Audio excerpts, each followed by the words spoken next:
If I share with you my story, would you share your gallery? Guys, my name is JC Rangel. I'm 32 years old from Los Angeles, California. Originally from Mexico. And the way it all really started was I was actually born in Mexico, and at age 6, I was brought to this country. My mom actually came from Mexico when I was about 4.5 years old. And she came to Los Angeles to pursue a better life for my brother and I.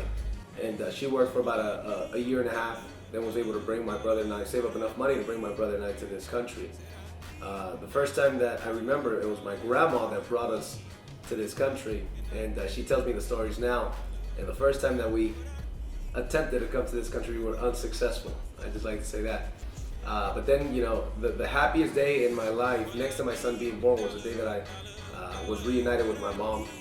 And I remember very specifically getting off the car and running across the parking lot at the apartment complex that she lived in. And I remember looking at those parking stools, right, and knowing and thinking to myself, don't trip over that. I still remember that. I was about 6 years old at the time. And I remember jumping over it and giving her a hug, my brother Louis and I. And one thing that I saw was that my mom used to work more than one job, and in addition to that, she used to work businesses on the side, like network marketing businesses. So when I was 10 years old, I was going to network marketing businesses with my mom. When she'd go do meetings, she was drawing on a chalkboard or a whiteboard, and I was drawing circles on a piece of paper, kind of copying what they were doing, or drawing some cartoon characters or whatever the case may be. But I guess I always knew that I was kind of an entrepreneur, because when I was around that age, around 10 years old, I used to sell chocolates for the elementary school that I attended. And I remember making the school a lot of money and thinking, man, I'm making them a lot of money. I'm selling them a lot of chocolate. I was natural at it if I didn't need the chocolates. And what happened was that one day we're driving by this place, Helen Grace Chocolate Factory, with my mom in her 1980 Thunderbird, which by the way she still has. And so we're driving by and I see 50% off on the sign, 50% off fundraisers. I asked her what that meant, so we stopped by, and they pretty much said, hey, if you buy $100 worth of chocolates, you get, if you buy $100, you get 200 chocolates, so you get them for 50 cents each. So I started saving up some money. My mom would give me whenever she could, like a little allowance money if I behaved good. So I rarely got that money, but now I started behaving good because I wanted to save up $100 to get these chocolates, 200 chocolates. So I had about $35 and $40 saved up. She finds out that I have it. She asked me what it's for. I said, I want to buy these chocolates because I want to sell them, but keep the money. It's not for the school anymore. So when she found that out, she gave me the money. She gave me the rest of the money, and we went to the Helen Grace Chocolate Factory. Sure enough, I bought 200 chocolates for $100, and we went and started. I started door knocking my neighborhood and selling the chocolates and making 50 cents per chocolate. But one thing that I realized was that the kids in the apartment complex that I lived wanted to make some money too. So they were like, man, you're rich. You're rich. I was making like $5 a day, $6, $7 a day. That's a lot of money, man, for a kid I was about 9 or 10 years old, especially where we were from. So then a light bulb came on. I said, you guys really want to make some money? What I'll do is I'll pay you 25 cents per chocolate you sell. So before you know it, I had 5 or 6 kids that I taught how to knock on doors and what to say, the little spiel, give them their chocolates, and they'd come back and give me 75 cents for every chocolate that they sold, and they kept 25 cents. That's when I experienced for myself, with real money, I experienced the concept of leveraged income, and I loved it. I didn't even want to sell chocolates myself anymore. I was kind of like, man, what I got to sell chocolates for when I make more money off of my friends' efforts than I do off my own efforts? And I didn't feel guilty. I remember not feeling guilty because I'm the one that saved up the money. I'm the one that came up with the idea, so I deserve to make money. We also had a neighbor so we did anything to make money, to help out my mom, and I was always very interested in making money since I was 10 years old. Neighbor of ours was a baker. He used to make these very, very delicious donuts at his home. And we used to sell them for 50 cents. We used to put them in like little coolers, and we used to go door to door again, knocking on doors, selling these donuts. And they also had some cream-filled donuts, so they were all 50 cents. I said, I'm gonna sell them I didn't tell them, but I said, I'm gonna sell the cream-filled donuts for 75.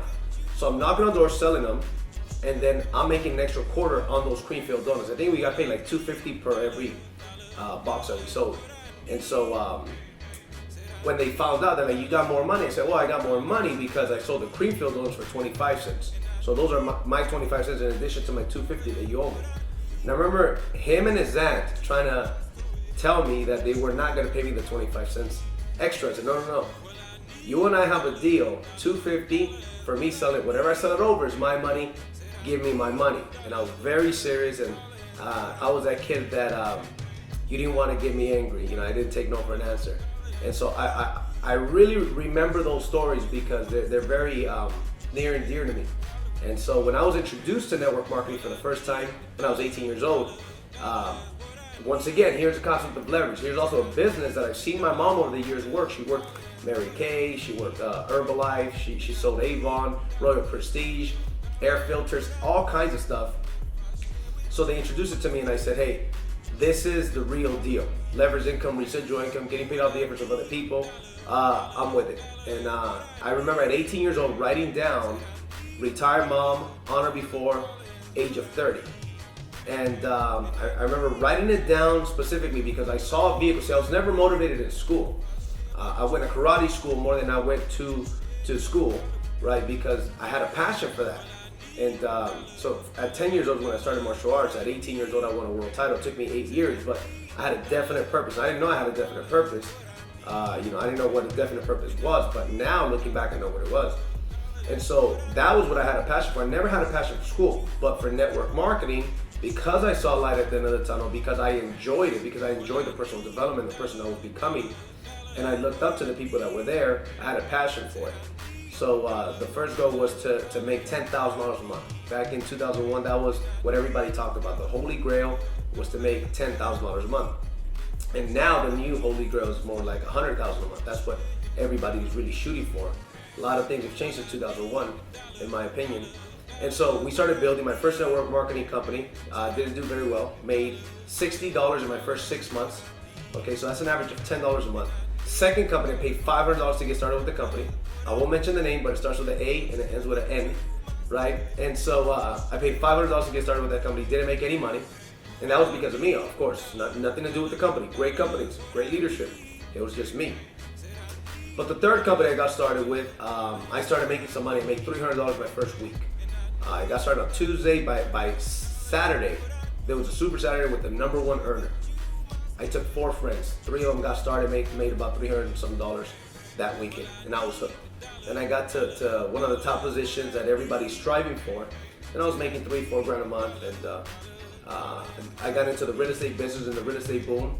My first transaction, I made like $6,000, and before that escrow closed, I had another deal that was paying me $10,000, and I kind of put network marketing on the back burner. Made very good money in the real estate business, and I thought it was going to last forever. But it turned out that I was involved at the perfect time. There was a big boom. So I made a lot of money and I spent more than I made, and when the market crashed, I learned a very valuable lesson, lost everything, lost houses, lost cars, and it just wasn't easy. But I said, I know that I'm good at network marketing. I'm gonna go back, I'm gonna get a part-time job if that's what I have to do, and I'm gonna go back and make it happen. By this time I'm in my mid-20s, but when I was 18 and I started, I didn't have a social security number, so I couldn't get a regular job. I was driving in a car, but no license because I didn't have a social security number. So a lot of my friends that had, their social security number or whatever the case may be, and they were able to get a job. When I started reading the personal development and attending these trainings, I realized that they don't stand a chance because they're not going through the things that I'm going through. I'm building that thick skin. I'm building character. With these challenges that I've got, I couldn't get a regular job. I was working security at clubs. I was the smallest security guard and working at clubs to make money. Like, I think they pay me $11 or $12 an hour on Fridays and Saturdays, some Sundays. And so that was my start. So when I lost everything in real estate a couple years later, I said, I'm gonna get started again. I don't care if I get just a part-time job, just enough to pay the bills and dedicate all of my other time to network marketing. And I remember having a mentor say to me, JC, if you listen to me, within a year's time, you'll never worry about money again. And he says, don't go out and party with your friends. Don't even have a girlfriend, don't date. You listen to me and you work, and you'll never worry about money again. And I listened to him, and I started making a 6-figure income and stuff, and then things started going well after some time. And the goal to retire my mom happened. I'm 32 years old now, so about 5.5 years ago, I was able to tell my mom that She never had to work for anybody ever again, and welcome to the rest of her life. And that's the case now. She doesn't work for anybody else. She works at my business because she loves network marketing. Matter of fact, she's got the silver position with my company. She's got an organization of hundreds of people, and I'm very proud of her. So she's making, a very, very nice residual income, and bills are no longer an issue. So I believe that's some of the things that motivate people the most is when your whys are for somebody else, not just for yourself. We all got whys to travel or to have a nice house or a nice car, whatever the case may be. But the whys that are for other people, like our parents or our kids or whatever the case may be, I think those are the ones that motivate people more. Those are the ones that make it harder to quit, because there's definitely going to be times that you're going to feel like quitting. There was plenty of times that I felt like quitting. But the more you attend, the more personal development you attend, the mentors you have, grows your IQ level. That's your I quit level. And so after a while, you get to a point where you don't have an IQ level. You're going to go until what? Until you reach your goals. And so I'm 32 years old now, and been able to make a six-figure income inside of a year, been able to make a multiple six-figure income inside of a year, and eventually a seven-figure income inside of a year. And so our goal for this year, 2015, is to help 50 people finish the year with a six-figure residual income.